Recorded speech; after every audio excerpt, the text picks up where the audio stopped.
Turkish President Recep Tayyip Erdogan, who has ruled his country with an increasingly firm grip for 20 years, was locked in a tight election race early Monday, with a make-or-break runoff against his chief challenger possible as the final votes were counted.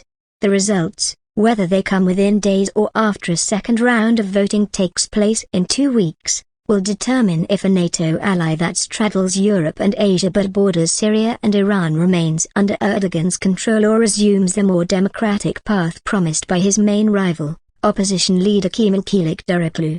Speaking to supporters in Ankara, Erdogan, 69, said he could still win but would respect the nation's decision if the race went to a runoff vote in 2 weeks. "We don't yet know if the elections ended in the first round. If our nation has chosen for a second round, that is also welcome," Erdogan said early Monday, noting that votes from Turkish citizens living abroad still need to be tallied. He garnered 60% of the overseas vote in 2018. This year's election largely centered on domestic issues such as the economy, civil rights and a February earthquake that killed more than 50,000 people. But Western nations and foreign investors also awaited the outcome because of Erdogan's unorthodox leadership of the economy and often mercurial but successful efforts to put Turkey at the center of international negotiations. With the unofficial count nearly completed, voter support for the incumbent had dipped below the majority required for him to win re-election outright. Erdogan had 49.3% of the vote, while Kilicdaroglu had 45%, according to the state-run news agency Anadolu. "We will absolutely win the second round and bring democracy," Kilicdaroglu, 74, the candidate of a six-party alliance, said, arguing that Erdogan had lost the trust of a nation now demanding change. Turkey's election authority, the Supreme Electoral Board, said it was providing numbers to competing political parties instantly and would make the results public once the count was completed and finalized.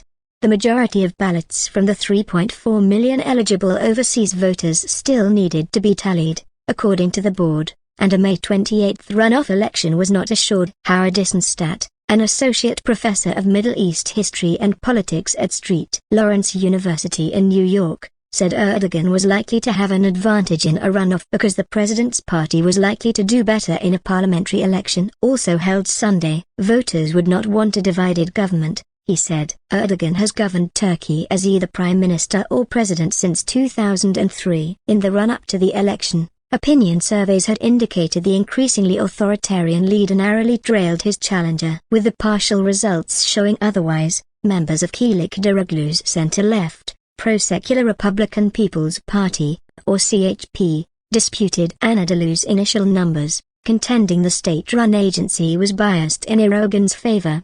Omar Selik, a spokesperson for Erdogan's Justice and Development, or AK, party, in turn accused the opposition of an attempt to assassinate the national will. He called the opposition claims irresponsible. While Erdogan hopes to win a 5-year term that would take him well into his third decade as Turkey's leader, Kilicdaroglu campaigned on promises to reverse crackdowns on free speech and other forms of democratic backsliding, as well as to repair an economy battered by high inflation and currency devaluation.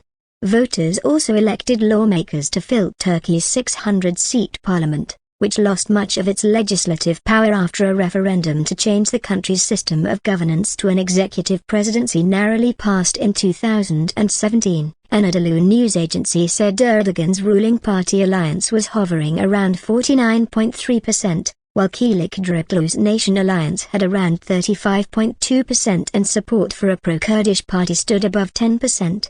That the election results have not been finalized doesn't change the fact that the nation has chosen us, Erdogan said. More than 64 million people, including the overseas voters, were eligible to vote and nearly 89% voted. This year marks 100 years since Turkey's establishment as a republic, a modern, secular state born on the ashes of the Ottoman Empire.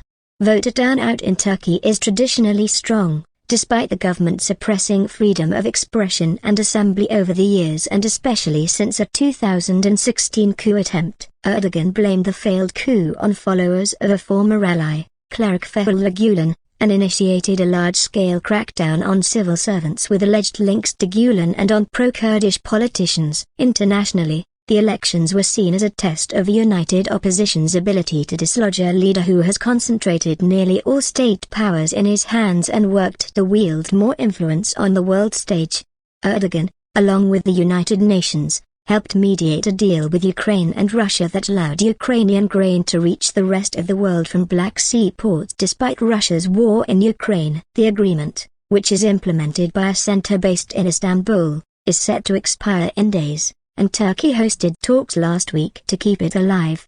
But Erdogan also has held up Sweden's quest to join NATO while demanding concessions, contending that nation was too lenient on followers of the US-based cleric and members of pro-Kurdish groups that Turkey considers national security threats.